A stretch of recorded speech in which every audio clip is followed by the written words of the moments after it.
2 ദിവസം തുടർച്ചയായി പെയ്ത കനത്ത മഴയിൽ കല്ലാർ പുഴ നിറഞ്ഞു കവിഞ്ഞു. കല്ലാർ ഡാം തുറന്നു. കല്ലാർ ഡാം നിറഞ്ഞു കവിഞ്ഞതോടെ പലയിടങ്ങളിലും വെള്ളം കയറി, കൃഷി നശിച്ചു. ഇടുക്കി ലൈവ് വാർത്തകൾ നിങ്ങൾക്കായി അവതരിപ്പിക്കുന്നത് കട്ടപ്പന സർവീസ് സഹകരണ ബാങ്ക് സംരംഭം. ഹൈഫ്രഷ് ഹൈപ്പർ മാർക്കറ്റ്, സഹകരണ ബാങ്ക് ജംഗ്ഷൻ, കട്ടപ്പന.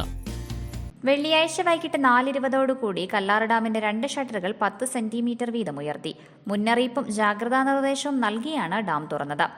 ശക്തമായ മഴയിൽ കമ്പംമെട്ട് വണ്ണപ്പുറം മലയോര ഹൈവേയിൽപ്പെട്ട തൂക്കുപാലം രാമക്കൽമേട് പുഴയിൽ വെള്ളം നിറഞ്ഞ് പല വീട്ടിലും വെള്ളം കയറി. പാമ്പുമുക്ക് ഭാഗത്തെ കൈതോടുകളെല്ലാം നിറഞ്ഞു. ഹൈവേ നിർമ്മാണത്തിന്റെ ഭാഗമായി പണിതുകൊണ്ടിരുന്ന കലുങ്ക് മൂടിയ അവസ്ഥയിലാണ്. കിണറും മുറ്റവും പരിസരവും വെള്ളത്തിലാണ്. മേഖലയിലെല്ലാം ശക്തമായ മഴയായിരുന്നു. ഒപ്പം കാറ്റും മഞ്ഞും മൂടിയ അന്തരീക്ഷവുമായിരുന്നു. രാമക്കൽമേട്, ബാലൻപിള്ള സിറ്റി, ബംഗ്ലാദേശ് കോളനി ഭാഗങ്ങളിലും വീടുകളിൽ വെള്ളം കയറി. നിരവധി വീടുകൾ വെള്ളക്കെട്ട് ഭീഷണിയിലാണ്. പുലർച്ചെ 3-നും രാവിലെ 6-നുമാണ് പല വീടുകളിലും വെള്ളം കയറിയത്. നിർമ്മാണം നടക്കുന്ന വണ്ണപ്പുറം കമ്പംമെട്ട് മലയോര ഹൈവേയിൽ നിന്നാണ് ജലം കുത്തിയൊലിച്ചെത്തിയത്. ബാലംപിള്ള സിറ്റി, കോക്കനാൽ, പ്രീത സജി, വട്ടപ്പാറയിൽ തോമസ് എന്നിവരുടെ വീടുകളിലാണ് വെള്ളം കയറി വീട്ടുപകരണങ്ങളും മറ്റും നശിച്ചത്.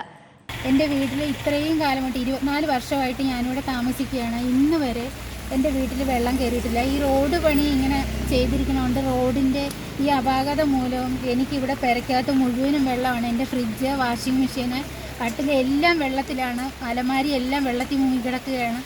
എനിക്കിപ്പോൾ യാതൊരു നിവൃത്തിയുമില്ല. ഞാൻ തന്നെയാണ് ഇവിടെ താമസിക്കുന്നത്. രാവിലെ വെളുപ്പിനെ എന്നോട് വിളിച്ചു പറയും. ഞാനിവിടെ വെളുപ്പിനെ ഇവിടെ വന്നു കഴിഞ്ഞപ്പോൾ കണ്ട സ്ഥിതി അരക്കൊപ്പം വെള്ളത്തിൽ നിൽക്കുന്നതാണ് കണ്ടത്. സാധനങ്ങളെല്ലാം വാഷിംഗ് മെഷീൻ, ഫ്രിഡ്ജ് അടക്കം വെള്ളം കയറിയ സ്ഥിതിയായിരുന്നു കണ്ടത്. അയൽവക്കംകാരടക്കം ഇവിടെ ഉണ്ടായിരുന്നു. പല പ്രാവശ്യം ഈ റോഡിൻ്റെ ഈ അവസ്ഥ ഈ റോഡുമായിട്ട് ബന്ധപ്പെട്ട ആൾക്കാരോട് പറഞ്ഞിട്ടുള്ളതാണ്. അവർ ഇപ്പം ചെയ്യാം പിന്നെ ചെയ്യാമെന്ന് പറയുന്നതല്ല അതിനൊരു കണ്ടില്ല. ഇവിടെ ഈ വെള്ളത്തിന് ശാശ്വതമായ ഒരു പരിഹാരം കണ്ടില്ലെങ്കിൽ തീർച്ചയായിട്ടും ഇവിടെ പല പ്രശ്നങ്ങൾക്കും ഇവിടെ ഉണ്ടാകും. അതുകൊണ്ട് എത്രയും പെട്ടെന്ന് ഇതിനൊരു ശാശ്വത പരിഹാരം കണ്ടെത്തണമെന്നാണ് വാർഡ് മെമ്പർ എന്ന നിലയ്ക്ക് എനിക്ക് പറയാനുള്ളത്. റവന്യൂ അധികൃതരെത്തി ജാഗ്രതാ നിർദ്ദേശം നൽകി.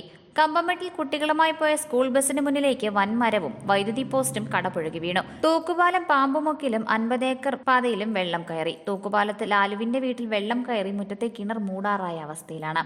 നെടുങ്കണ്ടം താന്നിമൂട് ഭാഗത്ത് പല കൃഷിയിടങ്ങളിലും വെള്ളം കയറി. മൂന്നുമുക്ക് തിട്ടേപ്പിടി പാലത്തിന്റെ 2 കൈവരികൾ തകർന്നു. താന്നിമൂട് ചാക്കോച്ചൻപടിയിലെ പാലവും തകർന്നു. മരുതാനിപ്പടി ഭാഗത്ത് വെള്ളം കയറി കൃഷി നശിച്ചു. Idukki live news, Nedumkandam. Idukki live വാർത്തകൾ നിങ്ങൾക്കായി അവതരിപ്പിച്ചത് കട്ടപ്പന സർവീസ് സഹകരണ ബാങ്ക് സംരംഭം. ഹൈഫ്രഷ് ഹൈപ്പർ മാർക്കറ്റ്, സഹകരണ ബാങ്ക് ജംഗ്ഷൻ, കട്ടപ്പന.